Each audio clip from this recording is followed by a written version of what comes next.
Hello my dear JE electric दुनिया पर आप सभी का स्वागत है। दोस्तों ग्राफ थ्योरी के पार्ट 2 में हम लोगों ने ट्री एंड कोट्री को आइडेंटिफाई करना सीखा। ओके, यानी कि जब हमें ग्राफ दे दिया जाए और बताइए कि इस ग्राफ में कौन से ट्री है या फिर कौन से कोट्री, तो हम लोग ईजिली बता सकते हैं। ओके ना।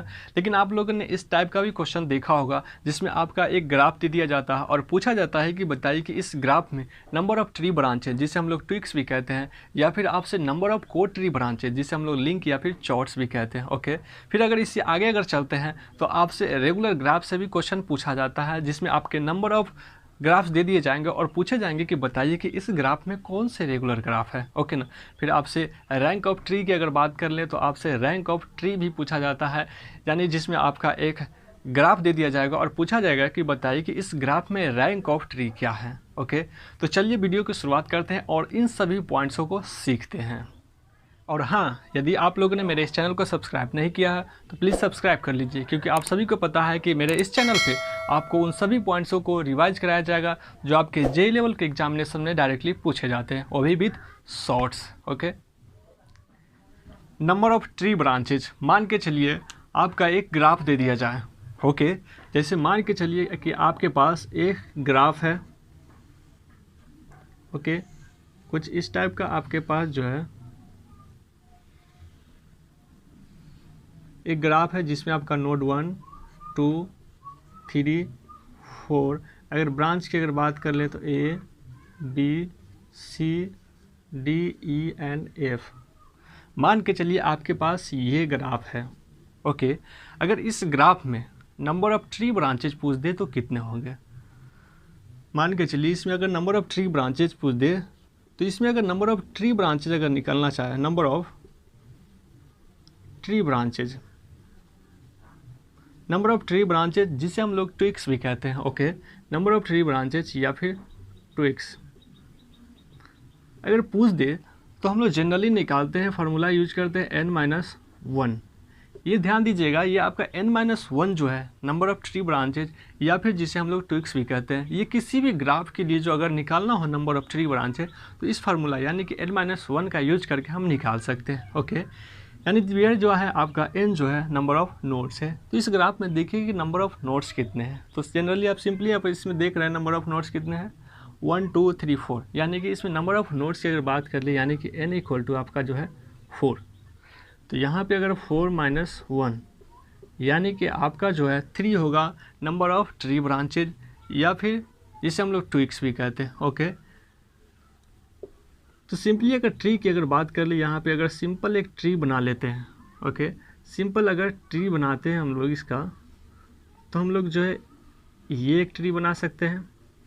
ओके, जिसमें आपका नोड 1, 2, 3 एंड 4, तो ये एक ट्री बना सकते हैं। तो देखिए इस ट्री में नंबर ऑफ ट्री ब्रांचेज कितने हैं, यानी कि इस ट्री में नंबर ऑफ ब्रांचेज देखिए तो 1, 2, 3, यानी कि इस ट्री में जो है नंबर ऑफ ट्री ब्रांचेज 3 है। फिर अगर दूसरा भी अगर एग्जाम्पल अगर दूसरा कोई अगर एक ट्री ले ले तो इस ट्री को देखिए, इस ट्री में भी आपका नंबर ऑफ ब्रांच की अगर बात कर ले तो इस ट्री में भी आपका नंबर ऑफ ब्रांच कितने हैं, 3 है। फिर अगर एक और ट्री ले ले, फिर अगर एक और ट्री अगर ले लेते हैं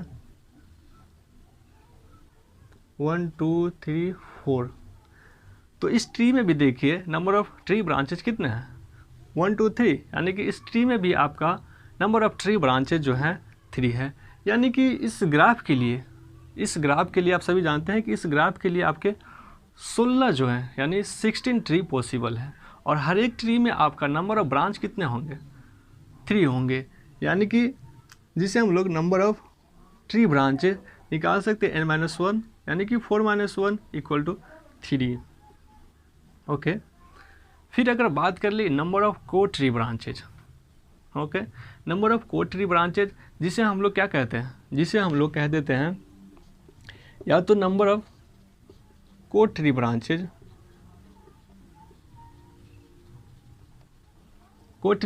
जिसे हम लोग लिंक भी कहते हैं, या फिर जिसे हम लोग चॉर्ट्स भी कहते हैं। ओके, और लिंक या फिर चॉर्ट्स जिसे नंबर ऑफ को ट्री ब्रांचेज है, तो कोई अगर ग्राफ दे दिया जाए और पूछा जाए कि बताइए कि इस ग्राफ में नंबर ऑफ को ट्री ब्रांचेज, या फिर आपसे लिंक भी पूछ सकते हैं या फिर चॉर्ट्स। तो इन सभी को हम लोग निकाल सकते हैं। फार्मूला एक सिंपल यूज करेंगे, b minus n plus 1, where आपका v जो है number of branches and n जो है नंबर ऑफ नोड्स को रिप्रेजेंट करता है। तो इस ग्राफ के लिए सपोज मान के चलिए कि आपका इस ग्राफ के लिए पूछ दिया जाए कि नंबर ऑफ क्वार्टरी ब्रांचेज या फिर लिंक या फिर चॉर्ट्स कितने हैं। तो अभी इस ग्राफ में देखिए नंबर ऑफ ब्रांचेज कितने हैं। तो सिंपली आप देख सकते हैं नंबर ऑफ ब्रांचेज कितने हैं 6, एंड नंबर ऑफ नोड्स की अगर बात कर ले तो 4 एंड प्लस 1, यानी कि आप देख रहे हैं कि आपका 2 प्लस 1, यानी कि इस ग्राफ के लिए जो है नंबर ऑफ क्वार्टरी ब्रांचेज या फिर लिंक या फिर चॉर्ट्स को भी देख रहे हैं कि 3 आ रहे हैं। ओके, तो फिर अगर ग्राफ अगर ड्रॉ करना चाहे क्वार्टरी ब्रांच के लिए तो कैसे बनाएंगे। तो इस ग्राफ में देखिए, इस ग्राफ में अगर ये आपका ट्री है, ओके, ये आपका ट्री है इस ग्राफ के लिए, तो इस ग्राफ में देखिए अगर मिसिंग जो ब्रांचेज है उसे भी अगर ड्रॉ कर ले, ओके, अगर मिसिंग ब्रांच है उसे भी अगर ड्रॉ कर ले और उस मिसिंग ब्रांच से जो आपका ग्राफ बनेगा उस मिसिंग ब्रांच से, ओके, मिसिंग ब्रांच जो है, मिसिंग ब्रांच अगर ट्री में अगर ड्रॉ कर ले, ओके, और इस ब्रांच से यानी मिसिंग ब्रांच से जो आप ग्राफ बनाइएगा, वो जो आपका ग्राफ होगा वो आपका क्या होगा, कोड ट्री होगा। ओके, कोड ट्री होगा किसका, इस ट्री का, यानी कि ये आपके क्या है, कोड ट्री है। तो इस कोड ट्री में भी देखिए आपके नंबर ऑफ ब्रांच कितने हैं 1 2 3, यानी कि इस कोड ट्री में भी जो है नंबर ऑफ ब्रांच जो है 3 है, जो कि हम लोग simply b minus n plus 1 का यूज करके निकाल सकते हैं। ओके, तो अगर बात कर ले b माइनस n प्लस 1, तो ये फार्मूला ड्राइव कहाँ से होते हैं। ओके, तो यहाँ पे देखिए कि जब आप किसी ट्री में, मान के चलिए ये आपका ट्री है, सिंपल ट्री, जब आप किसी ट्री में यदि आप लिंक को भी ऐड कर ले, ओके, लिंक यानी कि कोड ट्री ब्रांचेज को भी ऐड कर दे, तो जो आपका नंबर ऑफ ब्रांचेज मिलेंगे वो उतना ही होगा जितना कि आपके ब्रांचेज होंगे किसी मेन ग्राफ में। ओके, तो इस ग्राफ के लिए अगर लेते हैं, मान के चलिए कि b यानी कि number of branches in a graph equal to हम लोग कितना लिख सकते हैं, नंबर ऑफ ट्री ब्रांचेज या जिसे हम लोग ट्विक्स भी कहते हैं, plus number of code tree branches जिसे हम लोग लिंक भी कहते हैं, जिसे हम लोग सिंपली जो है एल से रिप्रेजेंट करते हैं। ओके, यानी कि आप यहाँ देख रहे हैं कि जो नंबर ऑफ ब्रांचेज होते हैं किसी मेन ग्राफ में, नंबर ऑफ ब्रांचेज अगर निकालना हो तो हम लोग ट्विक्स यानी कि number of code tree branches and number of tree branches, okay, दोनों को यदि ऐड कर दे, यानी कि नंबर ऑफ ट्री ब्रांचेज जिसे हम लोग ट्विक्स कहते हैं and number of code tree branches जिसे लिंक या फिर चॉर्ट्स कहते हैं, यदि दोनों का आप ऐड कर दीजिएगा तो वो आपका कितना मिलेगा, वो आपका नंबर उतना ही मिलेगा जितना आपके ब्रांच जो होंगे मेन ग्राफ में होंगे। ओके, फिर यहाँ से अगर लिखना चाहे तो एल यानी कि number of code tree branches या फिर लिंक या फिर चॉर्ट्स इक्वल टू अगर लिखना चाहे तो आप लोग लिख सकते हैं b minus T. Okay, and t यानी कि ट्विक्स जिसे नंबर ऑफ ट्री ब्रांचेज कहते हैं, ये अगर लिखना चाहे यहाँ की आप देख सकते हैं कि l इक्वल टू आ रहा है मेरा b माइनस टी यहाँ से। तो फिर आप यहाँ अगर b माइनस टी आप सभी जानते हैं नंबर ऑफ ट्री ब्रांचेज यानी कि ट्विक्स n माइनस 1, यानी कि अगर t की जगह पर अगर लिखना चाहे n माइनस 1 तो फिर आप देख सकते हैं कि यहाँ पे जो है b माइनस n प्लस 1 मिल रहा है।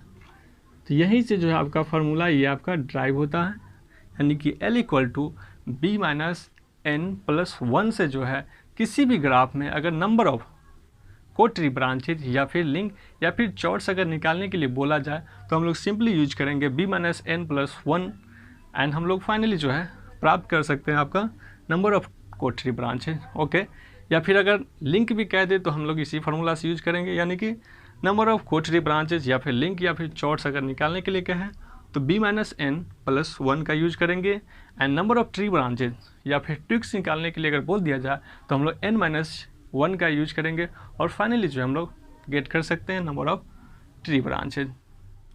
फिर अगर यहीं पे बात अगर कर ले, अगर मान के चलिए अगर पूछ दिया जाए यहीं पे कि रैंक ऑफ ट्री क्या है, ओके, यहीं पे सपोज आपसे पूछ दिया जाए कि रैंक ऑफ ट्री, यानी कि रैंक ऑफ ट्री आपसे पूछ दिया जाए तो क्या होगा। तो आप सभी जानते हैं कि रैंक ऑफ ग्राफ n-1 होता है। Okay, rank of graph n-1, तो वही जो आपका रैंक ऑफ ट्री अगर निकालना चाहे तो रैंक ऑफ ट्री भी जो होता है आपका n-1 होता है, क्योंकि आप सभी जानते हैं कि जो आपका ट्री होते हैं, ट्री में भी आपका टोटल नोड्स होता है जो कि आपका मेन ग्राफ में होता है। ओके, यानी मेन ग्राफ में जितने आपके नोड्स होंगे उतना ही नोड जो होगा आपका किस में होंगे, ट्री में होंगे। ओके, यानी ट्री के लिए भी अगर रैंक निकालना चाहे, रैंक ऑफ ट्री, तो n-1, एंड अगर ग्राफ के लिए भी अगर निकालना चाहे, ग्राफ के लिए भी अगर निकालना चाहे रैंक ऑफ ग्राफ ही अगर निकालना चाहे आप, तो ये भी आपका होगा n-1। यानी कि rank of tree and rank of graph जो होगा दोनों ही आपका क्या होंगे, सेम होंगे, जो कि हम लोग निकालेंगे n-1 का यूज करके। फिर अगर इससे आगे चलते हैं तो आप लोगों ने रेगुलर ग्राफ से भी क्वेश्चन देखा होगा, जिसमें आपके नंबर ऑफ ग्राफ्स दे दिए जाते हैं और पूछे जाते हैं कि बताइए कि इस ग्राफ में जो है कौन से रेगुलर ग्राफ है। जैसे सपोज आपके नंबर ऑफ ग्राफ्स दिए हुए हैं यहाँ पे, सपोज आपके नंबर ऑफ ग्राफ्स जो है यहाँ पे दिए हुए हैं। एक रहा आपका ये ग्राफ, फिर दूसरे ग्राफ की अगर बात कर ले तो ये आपका कोई दूसरा ग्राफ है। ओके, ये आपका कोई दूसरा ग्राफ है। फिर दूसरा तीसरा एक और ग्राफ ले ले तो सपोज ये दूसरा कोई एक और ग्राफ है। ओके, सपोज ये सभी आपके ग्राफ दे दिए जाए और पूछ दिया जाए कि बताइए कि इस ग्राफ में जो है कौन से रेगुलर ग्राफ है, कौन से ग्राफ, रेगुलर ग्राफ। तो फिर आप कैसे बताइएगा, तो फिर आप कैसे बताइए कि इसमें कौन से रेगुलर ग्राफ है।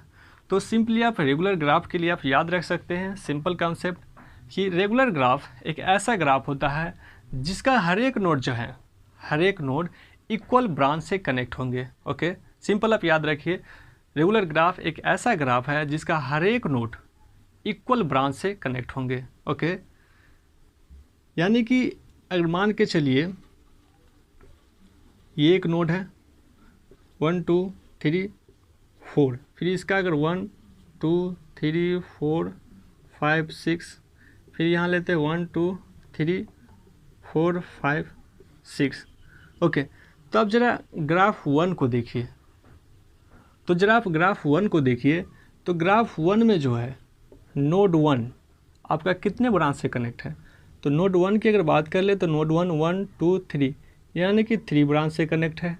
फिर नोड 2 की अगर बात करें तो नोड 2 जो है आपका 2 ब्रांच से कनेक्ट है। फिर नोड 3 की अगर बात कर ले तो नोड 3 क्या है, 3 ब्रांच से कनेक्ट है। और नोड 4 जो है आपके 2 ब्रांच 1 एंड 2 ब्रांच से कनेक्ट है। यानी कि आप इस ग्राफ में देख रहे हैं कि जो आपका नोड्स है, नोड्स जितने आपके ब्रांच से कनेक्ट है वो अनइक्वल है, यानी कि हर एक नोड जो है इक्वल ब्रांच से कनेक्ट नहीं है। ओके, तो ये ग्राफ आपका क्या हो गया, क्या रेगुलर ग्राफ होंगे? बिल्कुल नहीं होंगे, क्योंकि रेगुलर ग्राफ के लिए हमें चाहिए कि हर एक node equal number of branch से कनेक्टेड होना चाहिए। यानी कि वैसा ग्राफ जिसमें हर एक node equal number of branch से अगर कनेक्ट हो तो उस ग्राफ को हम लोग जो है रेगुलर ग्राफ कहेंगे। अदरवाइज जो भी ग्राफ है उसे हम लोग अनरेगुलर ग्राफ कह सकते हैं। ओके, फिर आप ग्राफ 2 को देखिए, तो ग्राफ 2 में आप देखिए कि आपका नोड 1 2 3 4 5 एंड 6, यानी कि टोटल नोड की अगर बात कर लें तो टोटल नोड जो है 6 है। फिर नोड 1 की अगर बात कर लें तो नोड 1 जो है आपके 1 2 ब्रांच से कनेक्ट है। फिर नोड 2 जो है 3 ब्रांच से कनेक्ट है। फिर नोड 3 कितने ब्रांच से कनेक्ट है, 2 ब्रांच से कनेक्ट है। फिर नोड 4 की अगर बात कर ले तो नोड 4 जो है आपके 2 ब्रांच से कनेक्ट है। फिर नोड 5 की अगर बात करें तो नोड 5 1 2 3 ब्रांच से कनेक्ट है। एंड नोड 6 की अगर बात कर ले तो नोड 6 जो है आपके 2 ब्रांच से कनेक्ट है। यानी कि इस ग्राफ में भी आप देख रहे हैं कि जो आपके नोड है वह इक्वल नंबर ऑफ ब्रांच से कनेक्ट नहीं है। यानी कि ये ग्राफ भी मेरा क्या होगा, अनरेगुलर ग्राफ होगा। ओके, अनरेगुलर ग्राफ होगा। फिर आइए इस ग्राफ में, तो इस ग्राफ में देखिए, इस ग्राफ में भी नंबर ऑफ नोड्स कितने हैं, 6 है। तो नोड 1 को देखिए जरा आप, तो नोड 1 जो है आपके 1 2 3 ब्रांच से कनेक्ट है। फिर नोड 2 की अगर बात कर ले तो नोड 2 जो है आपके 1 2 3 ये भी आपके 3 ब्रांच से कनेक्ट है। फिर नोड 3 की अगर बात करें तो नोड 3 भी जो आपके देखिए यहाँ पे 1 2 3 ब्रांच से कनेक्ट है। फिर नोड 4 की अगर बात कर ले तो नोड 4 भी आपका 1 2 3 ब्रांच से कनेक्ट है। फिर अगर नोड 5 की अगर बात करें तो नोड 5 भी आपका 1 2 3 ब्रांच से कनेक्ट है। फिर नोड 6 की अगर बात कर ले तो फाइनली नोड 6 भी क्या है, 3 ब्रांच से कनेक्ट है। यानी कि इस ग्राफ के लिए आप देखिए कि हर एक नोड जो है आपका 1 2 3 4 5 6 हर एक नोड जो है आपके इक्वल नंबर ऑफ ब्रांच से कनेक्ट है। ओके, यानी 3 3 3 3 3। तो कह सकते हैं ये जो ग्राफ है मेरा कौन सा ग्राफ है, रेगुलर ग्राफ है। ओके, ये जो ग्राफ है मेरा रेगुलर ग्राफ है, क्योंकि इस ग्राफ में जितने भी नोड्स हैं, इस ग्राफ में जितने भी नोड्स हैं वो इक्वल नंबर ऑफ ब्रांच से कनेक्ट है। तो इस ग्राफ को हम लोग क्या कहेंगे, रेगुलर ग्राफ, अदरवाइज अनरेगुलर ग्राफ उसे हम लोग कहते हैं।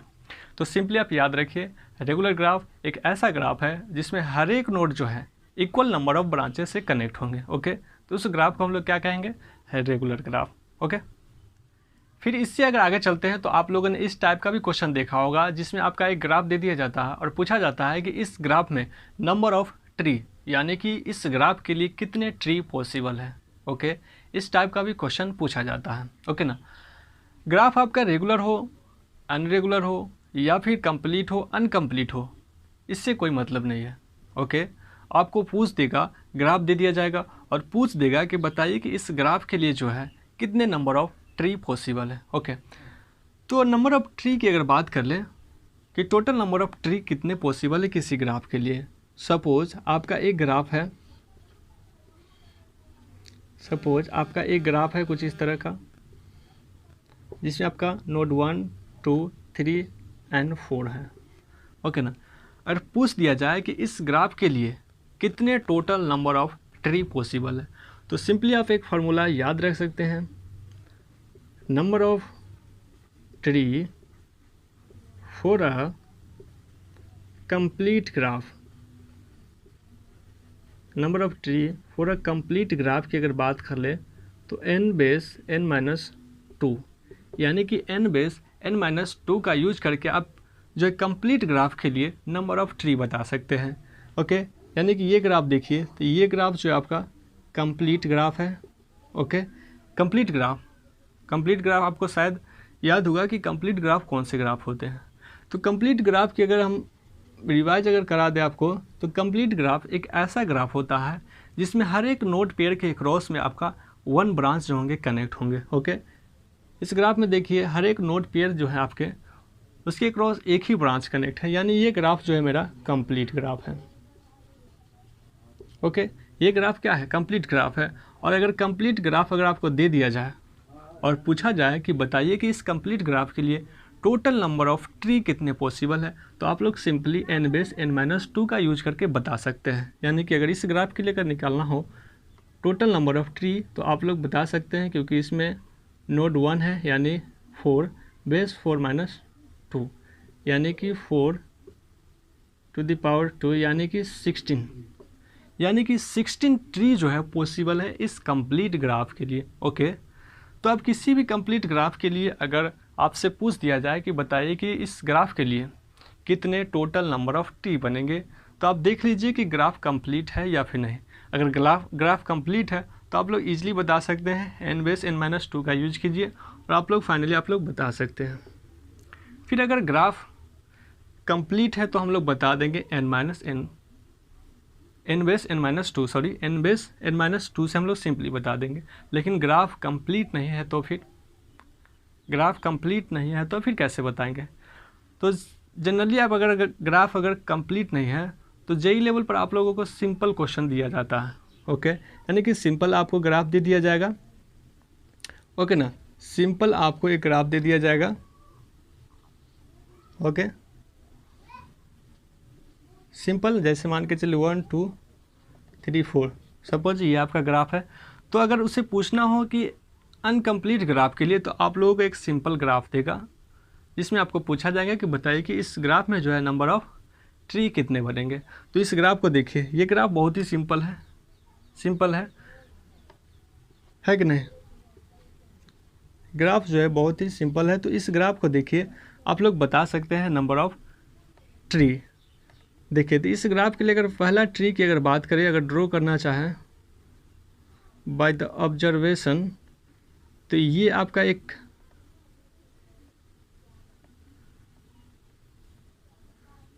अगर सिंपल अगर ट्री बनाना चाहे बाय द ऑब्जर्वेशन, तो हम लोग एक ट्री ये बना सकते हैं। ओके, 1 2 3 4।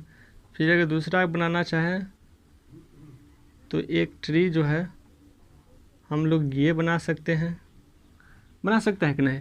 फिर अगर तीसरा अगर बात कर लें तो एक ट्री आपका जो है ये भी बनेगा। ध्यान दीजिए, यहाँ पे कोई नोड नहीं है। ओके, यहाँ पे कोई नोड नहीं है, यानी कि ये जो है आपका क्लोज पाथ जो दिख रहा है ये क्लोज पाथ नहीं है, क्योंकि यहाँ पे नोड नहीं है। तो ये एक ट्री भी आपका ये भी बन जाएगा। फिर अगर फोर्थ ट्री की अगर बात कर ले तो आपका फोर्थ ट्री जो है कुछ इस तरह का बनेगा। फोर्थ ट्री आपका इस तरह का बनेगा। यानी टोटल नंबर ऑफ़ ट्री की अगर बात कर ले तो 1 2 3 एंड 4। यानी कि इस ग्राफ के लिए, जो कि सिंपल ग्राफ है, अगर इस ग्राफ के लिए अगर बात करें कि टोटल नंबर ऑफ़ ट्री कितने बनेंगे, तो आप लोग सिंपली ऑब्जर्वेशन से भी बता सकते हैं कि कितने टोटल नंबर ऑफ़ ट्री बनेंगे। जो कि आप लोग देख रहे हैं कि इस ग्राफ के लिए टोटल नंबर ऑफ़ ट्री जो है 4 बनेंगे। और यहाँ पे ध्यान दीजिए, ये ग्राफ जो है इनकम्प्लीट ग्राफ है। ओके, इनकम्प्लीट ग्राफ है और बहुत ही सिंपल ग्राफ है, तो हम लोग ऑब्जर्वेशन से बना सकते हैं। यानी अगर जेई लेवल पर अगर पूछना हो फॉर अ इनकम्प्लीट ग्राफ, तो आप लोगों को सिंपल ग्राफ देगा, जिसमें आप इजीली जो है ऑब्जर्वेशन से काउंट करके बता सकते हैं। ओके, अगर कंप्लीट ग्राफ देना हो तो थोड़ा उसमें नंबर ऑफ़ नोड्स ज़्यादा रहेंगे, या फिर कैसे भी पूछ सकता है। अगर आपको कंसेप्ट पता है कि कौन सा कंप्लीट ग्राफ है, तो आप लोग यूजली फाइंड कर सकते हैं by the using this formula n/n-2। Okay, अगर ग्राफ इनकम्प्लीट है तो आपको ऑब्जर्वेशन से पता करना होगा कि कितने नंबर ऑफ़ ट्री बनेंगे। ओके ना।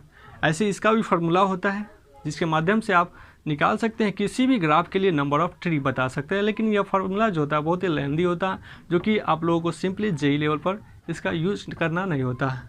ओके ना। इसमें क्या होता है कि अगर इस फार्मूले की अगर बात कर लें तो number of tree for any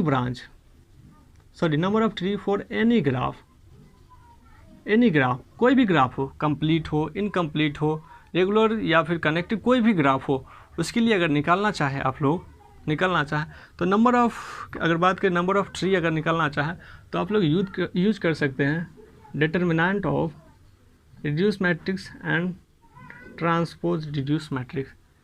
okay, sorry, यहाँ पे लिख देता हूँ मैं determinant of reduce matrix and transpose reduce matrix. यानी कि reduce matrix and transpose reduce matrix का जब प्रोडक्ट कीजिएगा और उस प्रोडक्ट का जब आप डिटर्मिनेंट निकालिएगा, तब आप किसी भी ग्राफ के लिए नंबर ऑफ़ ट्री जो है बता सकते हैं।